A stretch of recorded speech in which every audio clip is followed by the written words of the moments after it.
Get out. Shalom, Hebrews. Shalom, Hebrews. You know what time it is. You know what time it is.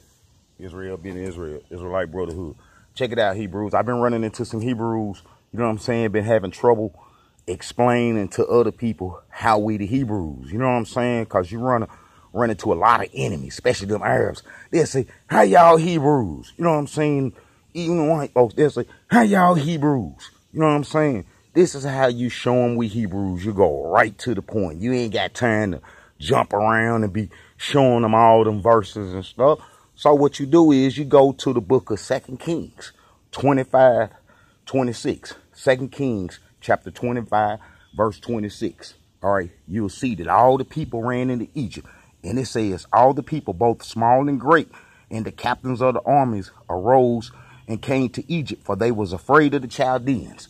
All right, we know that the Chaldeans held control of the promised land for 50 years. You see what I'm saying? Until the Persians whooped them, you know what I'm saying, and took over. You know what I'm saying? So, okay, you go to the book of Jeremiah, chapter 44, verse 15, 16, 17, and 18.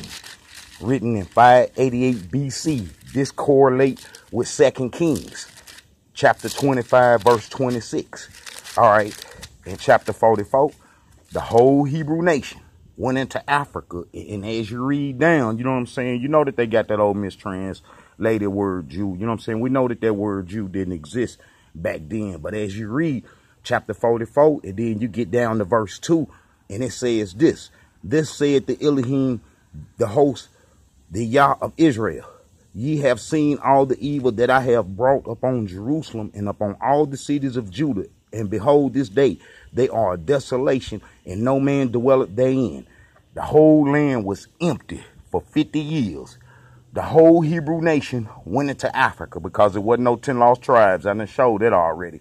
Okay, the whole Hebrew nation went into Africa to worship the Queen of Heaven. You see what I'm saying? It's Egypt, man. From right here, man, to right here is nothing. That's nowhere. See what I'm saying? From right here to right there is nowhere. And we know that them Hebrews didn't come out of Egypt that went there to worship the millions during the Babylonian captivity, because you got the book of Ezra, Nehemiah, Haggai, Zechariah, and Prophet Malachi, the last book, 430 BC. When we went into Africa to worship the Queen of Heaven, the millions, the 99%, that 1% was taken to Babylon right there. You see what I'm saying? They was taken to Babylon. And then they come back home. They come back home and they didn't record the Queen of Heaven worshipers coming back up out of Egypt. They didn't record us coming back up out of Africa. You see what I'm saying? And Prophet Moses had already said we will be taken to a strange land in ships to Egypt. We know that America is this Egypt. You know what I'm saying? I'm in Memphis right now. You see what I'm saying? They got the pyramids and all of those stuff here. But check this out. We went into Africa in the book of Jeremiah, and we never came back out, because you got the book of Ezra, Nehemiah, Haggai, Zechariah, and Malachi.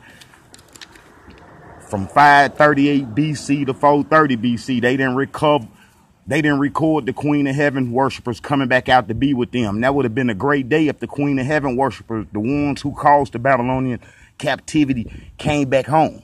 See what I'm saying? We are them. We didn't come back out of Africa. We got them books to verify that. That's how you prove we are the Hebrews. Take them to the book of Jeremiah, chapter 44. Explain that the whole Hebrew nation went into Africa and never returned back to the promised land. And how you know? Because you have the exile prophets. They recorded all the history. They would have been looking for them people that went into Africa to worship the Queen of Heaven to come back. That would have caused a big disturbance, especially if they'd have came back to the promised land worshiping the Queen of Heaven. If you read chapter 44, verse 15, 16, 17, and 18, you'll see that it was in our heart to do the Queen of Heaven. We was through with the covenant. We didn't want nothing else to do with the covenant. Look at verse 16.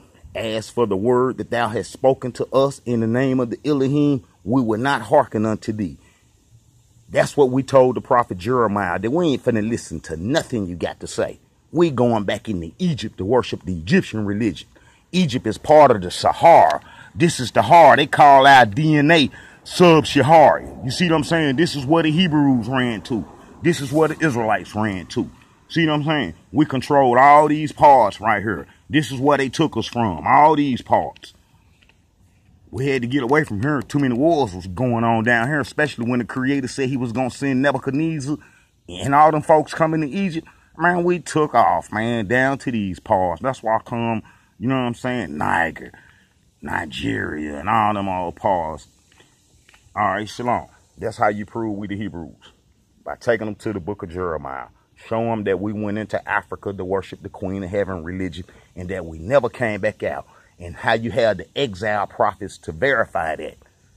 You got the exile prophets to verify that the Queen of Heaven worshipers never come back. That's plain and simple.